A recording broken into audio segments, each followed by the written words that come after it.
what happened, how I ended up in the situation that I'm in now. The story starts with me. That was the history of Urban Herbs in about 5 minutes. My name's Andy from Urban Herbs, and in this video I wanted to talk about something that we've been asked about a lot over the last few months. We get so many people asking us, how did Urban Herbs start? Why Urban Herbs? In this video, I'm going to explain a little bit about what happened, how I ended up in the situation that I'm in now, and I'm going to share Urban Herbs' story with you in this video. The story starts with me. I'm Andy, I run Urban Herbs, and in 2008 I graduated from university having studied history and politics with absolutely no idea what to do with my life. I wanted to study for a course in horticulture, and so I started studying the National Award in Horticulture, a fantastic place called Pershore College. I tried to find a job to work around my studies, and that proved very difficult. I did all sorts of different jobs. But it turns out that when you say to an employer, I really want to work for you, but I can't work on Wednesdays, that doesn't go down too well. I did lots of different jobs. One of them was working on a wholesale plant nursery where I started to understand how this industry works. After doing the course for about 3 months, the inevitable happened. I ran out of money and I had to drop out of the course, and I was absolutely distraught about that at the time. I walked away from that, and it's something I still regret a little bit. And I came up with a new plan, and that new plan was that I'm going to study for a master's degree in the history of religion. Yeah, nothing related to herbs. It's not coming back yet, is it? I didn't realise that I couldn't take out a student loan to pay the tuition fees for that course, so I came up with a cunning plan.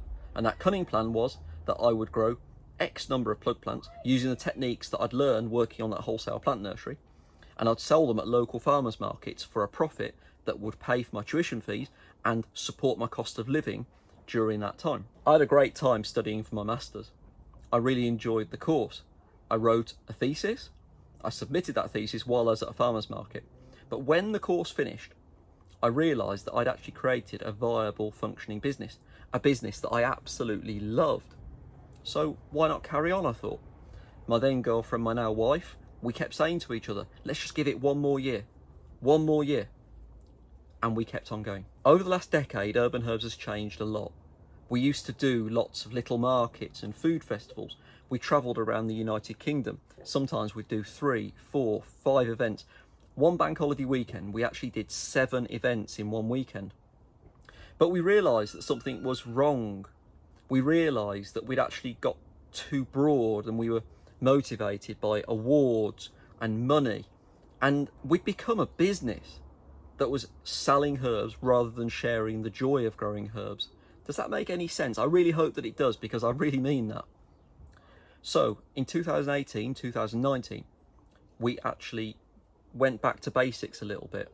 We focused a little bit on the growing that we do ourselves here, and we started to share that joy of growing on social media, sharing it with you guys, and we felt happier in ourselves because we were sharing the joy of growing once again. In 2020, the pandemic happened, and I'm not going to mince my words, our business was dead. It was finished.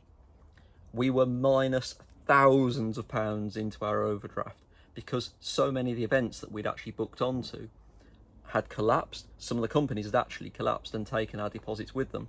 Some companies chose simply not to return our deposits. And that had a devastating effect on us at a time of year when we're low on money anyway, in the early spring period. We were desperate, and in just a few weeks, myself and my wife, we created an online store. Nervously, we launched it, and we didn't realise that we had so many friends and supporters because the notification bell kept going off. We kept getting orders. We worked out how to send plants in the post. Now, 3 years later, we send hundreds of orders every single week. We are so busy, and we are so grateful because we will never ever forget those few days when things got really scary. I still remember a relative phoning me up, and she basically said, how much money do you need to get yourself out of this mess? And it was in that moment that I realised just how serious it was, that I owed suppliers so much money.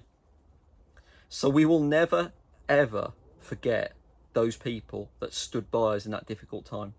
And that's why we're so committed to continuing to grow, continuing to improve what we do. It's not just a marketing strapline. We really, really want to expand what we're doing here. We don't want buying plants online to be second best to buying it in person. Buying plants in person is great, You get to see the plants, you get to touch them, right? Buying plants in person is brilliant and it will never be replaced. But we felt back in 2020 that actually the level of service selling plants online could get better. We wanted to turn our little growing space into a virtual environment in which people could almost come and visit through their phone screens and feel like they're interacting with us directly. We wanted our online store to have a village shop feel to it, that people can come in and have a chat and buy a few herbs. If ever there's a problem with an order, they know who they can contact, me personally, or Kate, or my mum. You're not buying from an anonymous company. We wanted to have that personal connection. There you go.